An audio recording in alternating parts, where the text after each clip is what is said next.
There are phases in life when you feel like you're climbing a mountain covered in fog. No one beside you, no one cheering, no one watching. You keep walking, keep trying, keep honoring the promise you made to yourself. Yet the world outside seems hauntingly silent. No one says, "I'm proud of you." No one sees the quiet battles you've fought. And sometimes you find yourself asking, is it worth it when no one is here to witness it?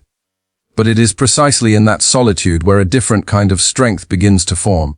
A strength that does not hunger for praise or validation. Machiavelli once observed that there is nothing more difficult to handle, more doubtful of success, nor more dangerous to manage than to initiate a new order of things. This is because every rebirth begins with a dissolution. When there is no one left to lean on, it is not an ending. It is a sign that your soul is preparing to enter a new stage, one where you become your own source of power. In this moment, we will walk through that journey together, the 7 steps to rise, even when no one is standing by your side. It is in the moment you stop waiting for someone to lift you up that you discover a profound truth. Everything you have ever sought in the outer world, strength, love, peace, has always resided within you, waiting to be awakened.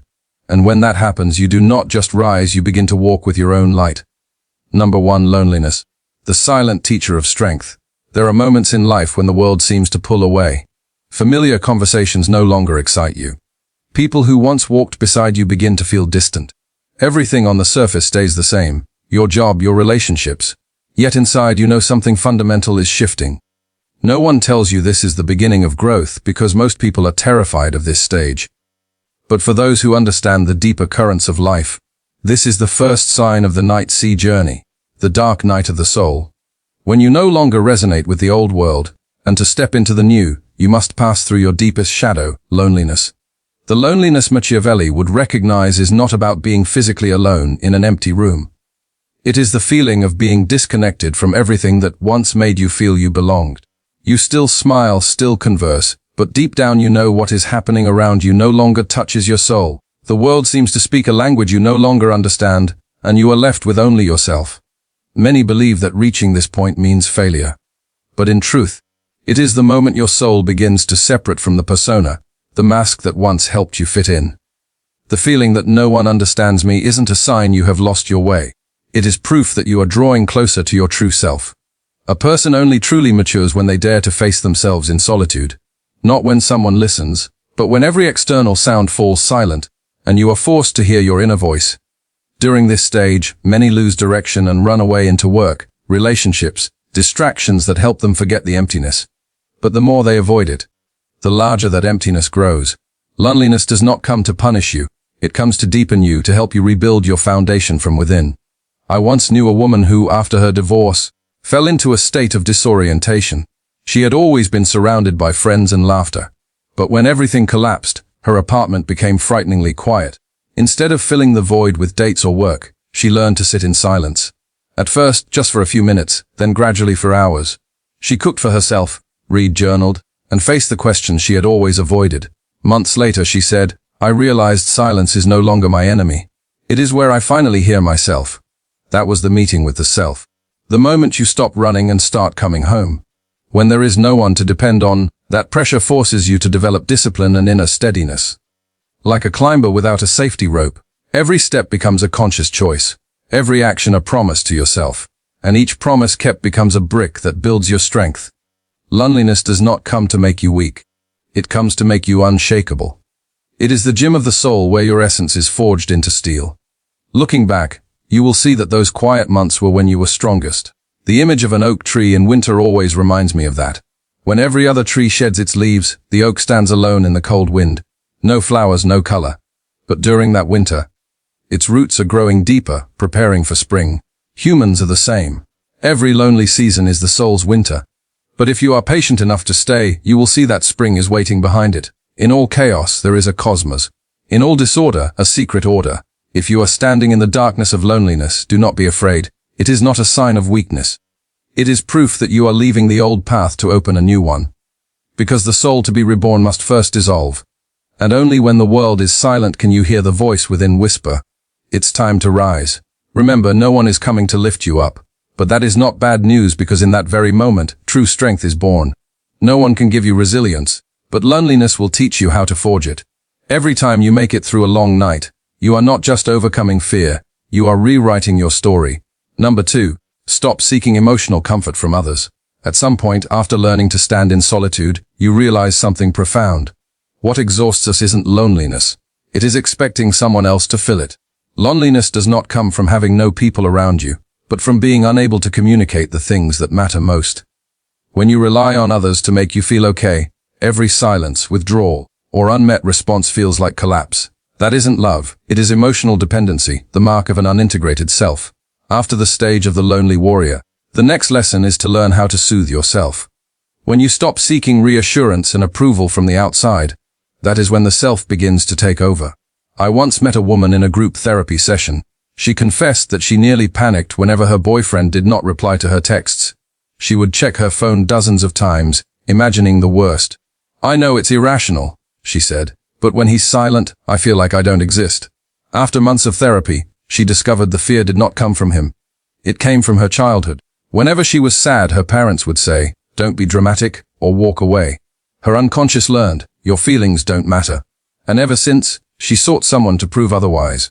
That is the trap of emotional projection. When we use others as mirrors to determine our worth, when they respond, we feel valuable. When they withdraw, we lose direction. But the truth is, no one can be your savior forever. The more you depend on others for stability, the more you lose the ability to regulate yourself. Self-soothing does not mean coldness or disconnection. It means becoming the one who listens to your own emotions.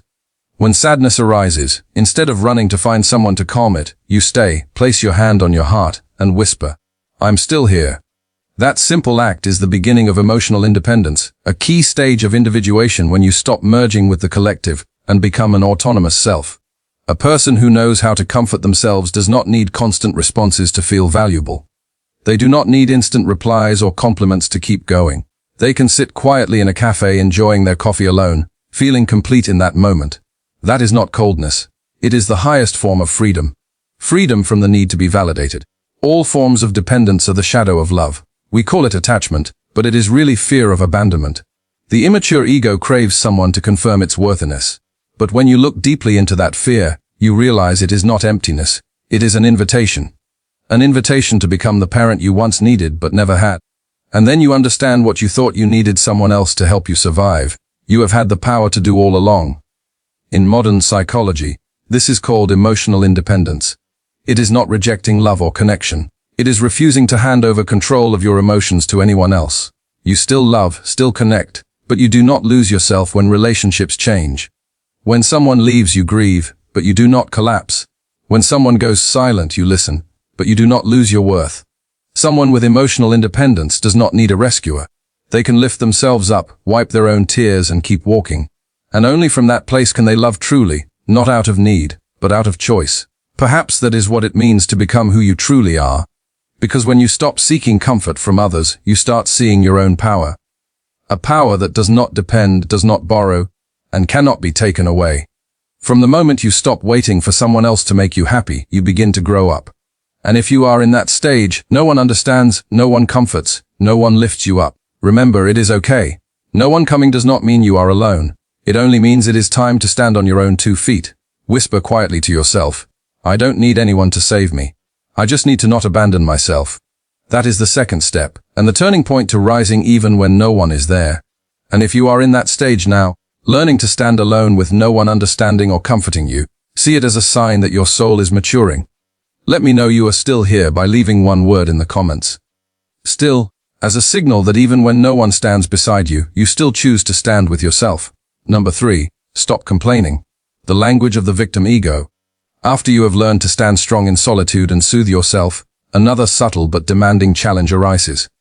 Stop complaining. Complaining is how the ego keeps you anchored in your comfort zone. The place where you get to see yourself as the victim. It convinces you that you have a reason not to change. But the irony is this. Every time you complain, you reinforce the belief that you are powerless, unconsciously sending the message, "I have no strength."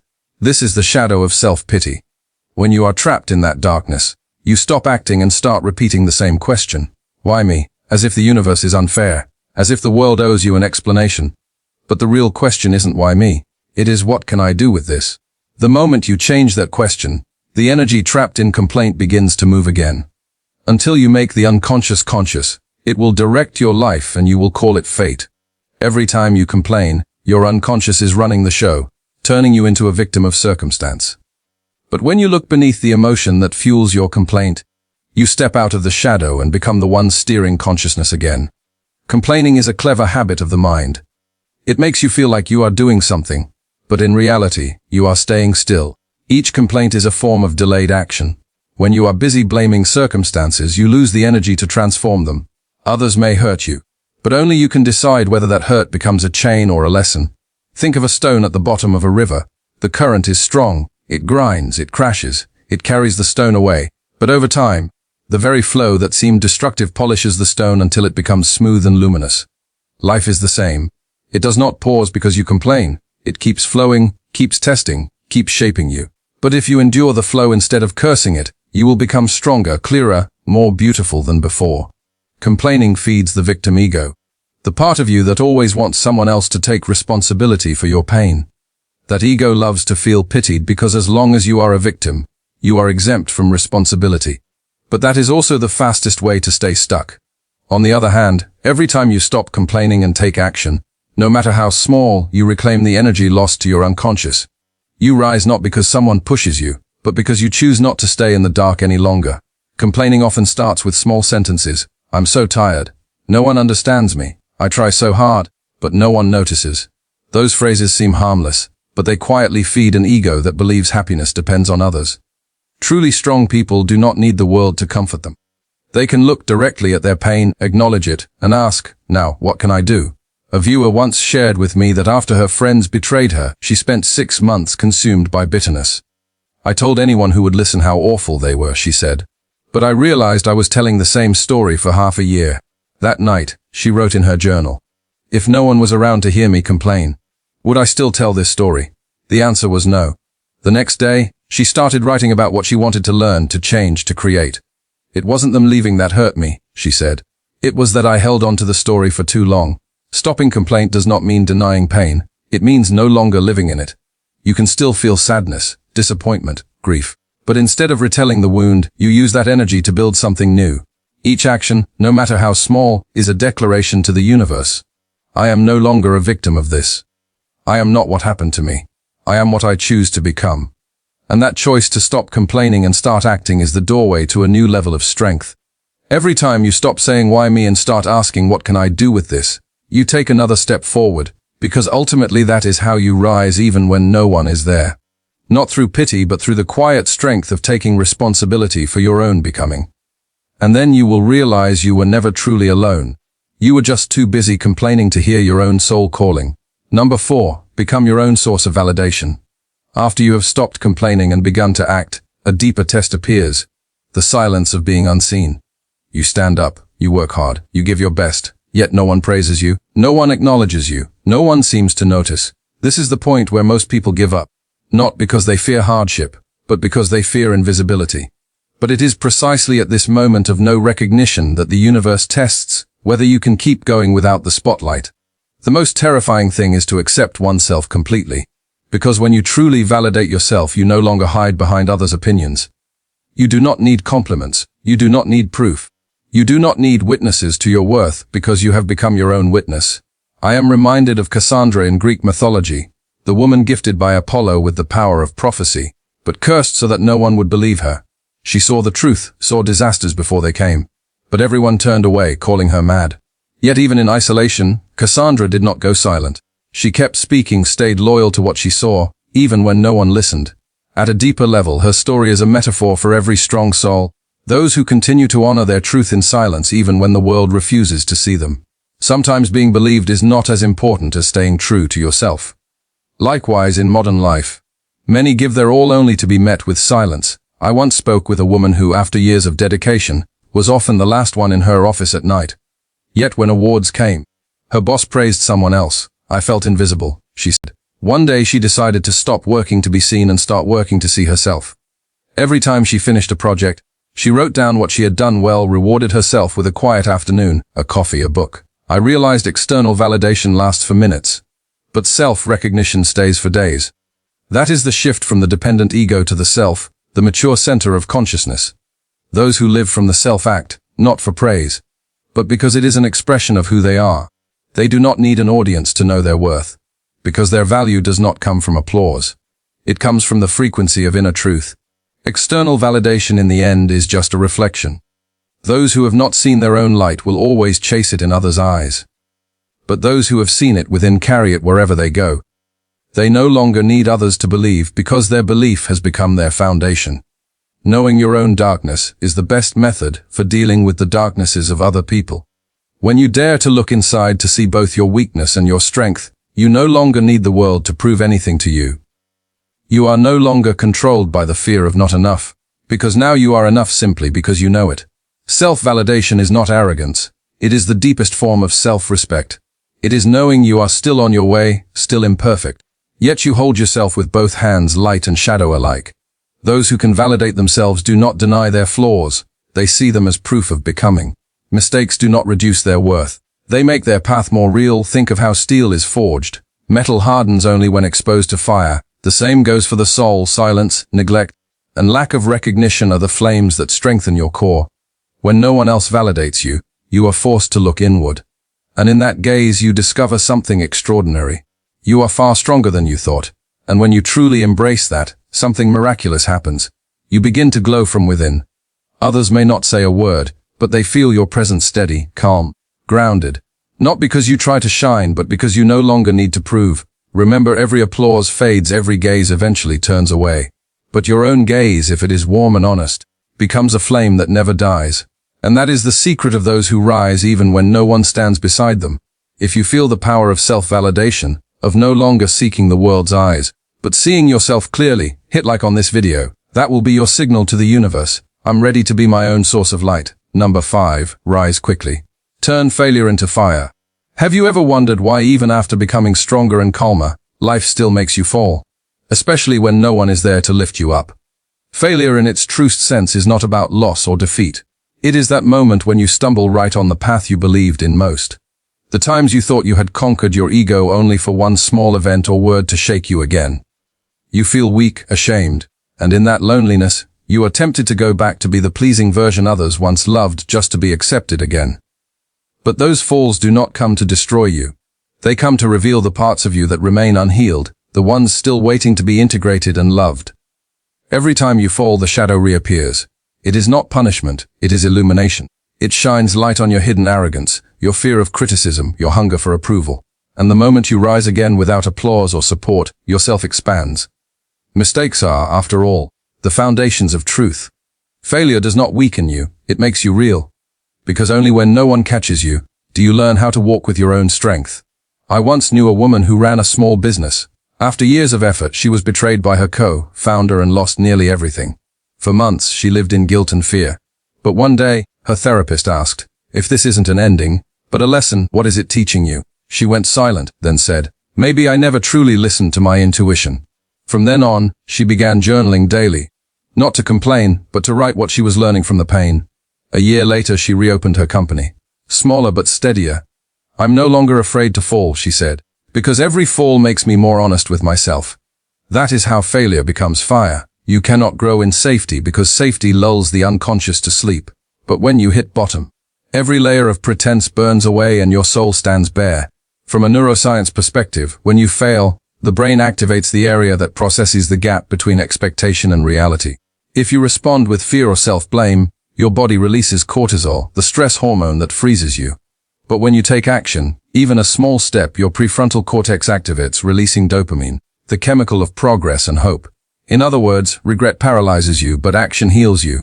Think of the phoenix, the mythical bird that regenerates by burning itself. Whenever it grows old, it dives into flames to shed its ashes, then rises again brighter and freer. Humans are the same.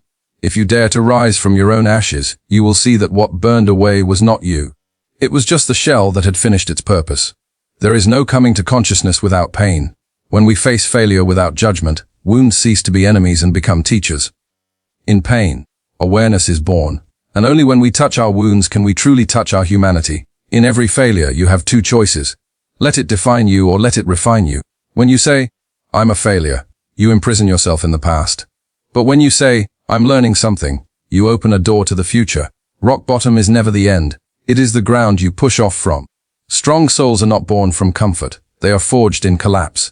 Just as metal becomes a sword only after enduring heat, humans find their true strength when they face failure and refuse to retreat. Remember, falling does not make you weak. Staying down does. When you shake off the ashes, face your mistake, and take one more step, even a small one, you are rewriting your story. One day, you will see that every failure had a sacred purpose. It did not come to break you. It came to reveal the truer, brighter, steadier version of you. So do not wait for someone to lift you up. Rise quickly. Firmly, with a heart still warm. That moment you do not just overcome failure. You become the flame that nothing can extinguish. Number 6. Act without relying on inspiration, will over emotion. After learning to rise from your falls, a deeper lesson awaits. To act even when you do not feel ready. Because if solitude forged your strength, discipline will make you shine. Will is the energy capable of reorganizing the entire psyche. It is not just the force to do, but the power to transcend fleeting emotion in service of lasting meaning. When you act only from inspiration, your ego still rules the part of you that always seeks comfort. But when you act beyond feeling, you no longer need motivation, because you have submitted to a higher order, the order of the self, where action flows from purpose, not mood. Inspiration is a gift, but discipline is the foundation. There will be days when you feel no motivation, no hope, no sense of meaning. But if on those days you still sit down, still continue even one small step, you are training your greatest power, will over emotion. Most people lose their life force waiting for inspiration instead of cultivating will. If you only act when you feel excited, your life will be full of beginnings but empty of mastery. Because inspiration is wind, it comes and goes, but will is direction. It keeps the ship moving even when the wind dies. I am reminded of the psychologist who developed the concept of grit, the endurance of passion and perseverance. As a child, she was not the smartest student.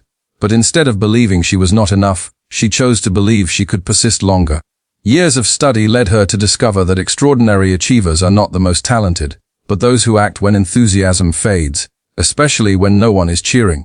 Freedom of will is the ability to do gladly that which I must do. Freedom is not doing what you like, it is gladly doing what is necessary. When you rise above your emotions, you stop being their victim and become their guide. A friend of mine, a single mother working 2 jobs, once told me she woke up at 50 m every day, cooking, working, surviving. There came a time when she was utterly drained. "I've lost all passion," she said, but one day when her son asked, "Mom, what happened to your dream?" something in her shifted. That night, she decided to start again. Not for inspiration, but for responsibility to herself. She began small, waking 15 minutes earlier to read, writing 3 daily goals, saving every spare dollar for her dream bakery. Some days she was exhausted, but she kept going. "I stopped waiting for motivation," she said. "I just needed will because my son needs to see his mother not give up." A year later, she opened a small bakery. No one helped, no one encouraged, but she kept walking. She learned that willpower is not a feeling. It is a decision to continue even when your heart feels heavy. This story reminds us inspiration does not create will. Will creates inspiration. When you begin, you do not need to feel ready. You just need to be honest with your first step. Inspiration will follow as a reward for perseverance. Strong-willed people are not emotionless. They simply do not let emotion control them. They still fear, doubt, and tire, but they act for something greater, for values, commitments, integrity. Each time they do what is right instead of what is easy, they strengthen the bridge between consciousness and soul, between the small ego and the mature self. One day you will realize that your most defining progress did not happen in moments of excitement, but in moments of resistance, especially when you were alone with no reminders or encouragement. Those are the moments that shape you not because they are easy, but because you refuse to let mood or loneliness dictate your direction.